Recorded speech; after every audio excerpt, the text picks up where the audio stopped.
All right, by special request, we're going to do a little interior tour. It's not as easy as it looks in these this tight cockpit here, but we'll start left to right. Driver's door, we got Race Tech door pull to close the door. This is the factory lever to open the door here. Custom fabricated by Caliber Customs. This window mount, all stainless steel hardware that's been painted. There's additional supports to keep the windows nice and tight under wind and whatnot at each end. And also there's little levers to pop those loose when you open the door. If we take a look down at the NASCAR bars and the roll cage, there's a ton of gusseting in this roll cage. Whether it's back here, you can see one, all the corners are gusseted. The bottom is gusseted down to the frame.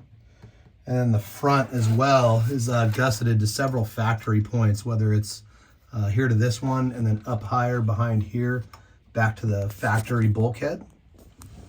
As we come back, you saw the fire system, the Safecraft. I think there's 5 total nozzles in the car, a couple for the driver, a couple for the engine bay, and 1 for the fuel cell in the rear of the car.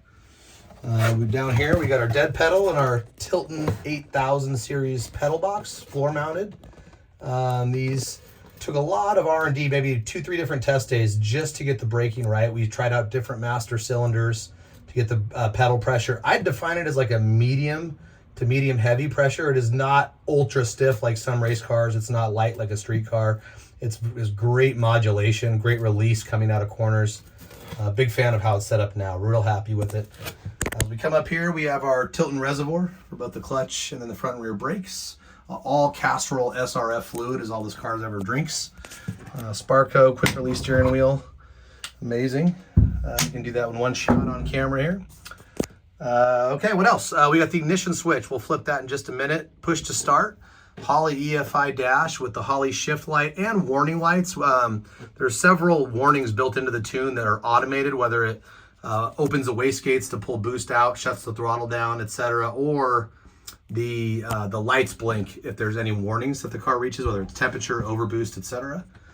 As we keep moving along here, back on the back wall, you'll see the innovative exhaust gas temperature electronics. Both of the left and right banks have EGT sensors on them.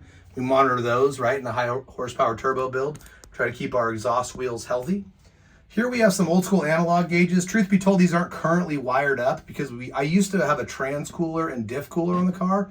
But to be honest, they were kind of just added unnecessary weight because it actually took a little more work to get temperature into the transmission and diff versus overheating them.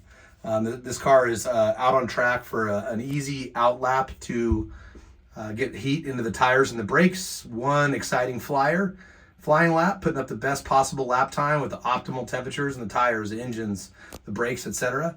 And then one nice cool down lap to bring it in. So you never really get super high temperatures in whether it's the motor oil, the transmission, the diff. So those aren't currently hooked up, but they're there. If you wanted to run a trans or diff cooler, they're there for you. This is the box here for the SRC communication system. We run driver and crew radios in the car. Those are going to come with the car as well. I have the full kit that's going to go along with it. That's where the radio hangs out, and then some of the wiring we just have buttoned up here to be used when you're out on track. Behind this protective shell here is the Peterson oil reservoir for this car. This car runs a daily 8-stage dry sump on the car, and that's where the oil reservoir hides. Caliber Customs made that little splash guard just in case like a line failed or something along those lines behind it. Some added driver protection. Oil filter, as you can see there. You see some of the wiring throughout the car as well. It's all race, motorsports grade, aerospace grade wiring. Caliber Customs built this harness every inch from scratch for the car. Everything's labeled, really nice. One of my favorite things about the car. Okay, we got a MGW shifter here. Of course, that's hooked up to the RPM Stage 5 T56 transmission. ACT clutch and flywheel. All of those are fresh. ZR1 rear differential, also fresh in the car. Driver control box here. This is push to talk for the radio. When you want to talk to the team, hold down, you talk, let go to listen.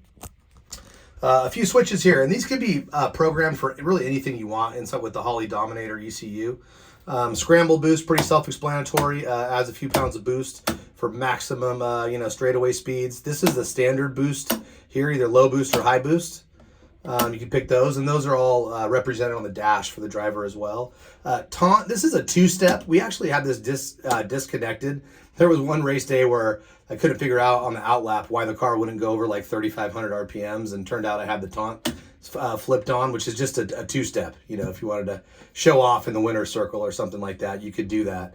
We currently have it deactivated in the tune, easy to turn back on. And then data logger.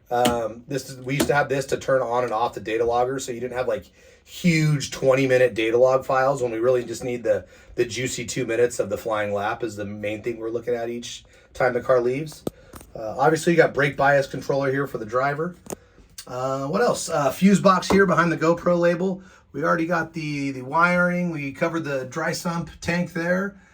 Just more looks at the gusseting on the cage. Really nice work here. It always felt very safe, very roomy too, easy to get in and out of the car. We took a look at the steering wheel earlier, Sparco Alcantara wheel. Here's a look at the Safecraft fire suppression bottle. A couple extra ones because you never be too safe with fires, right? Got all those. There's the battery kill switch within driver's reach is also right there on the passenger side bulkhead wall. And other than that, we got the, just a little more peeks of the cage. There's SFI, driver protection padding and all the high impact spots that you might expect inside the race car. And other than that, we'll throw the dash on. Trying to think if I missed anything else for you guys, but other than that, we'll throw the dash on. Flip it on, takes a moment to fire up.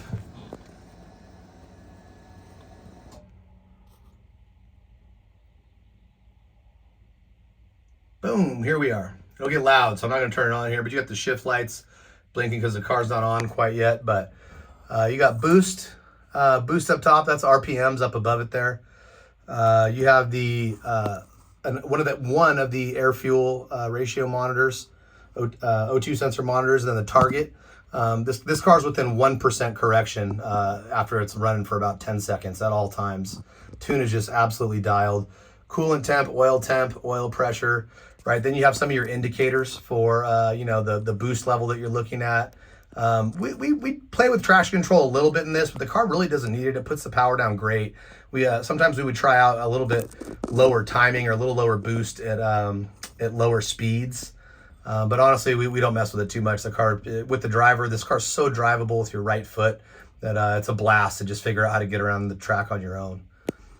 Air temperature monitor there, battery voltage, fuel level, speed. Just a quick breakdown there just to give you an idea, if you flip scramble on, right, boost, etc. Those are there. So we'll come back, and then the EGT sensors light up different colors depending on what temperature range each turbo is at. So we monitor that as well. And then of course, hold down push, and that thing will start right up. All right, I think that about concludes this tour of the 187 Caliber Customs twin turbo time attack car. Hope you enjoyed it.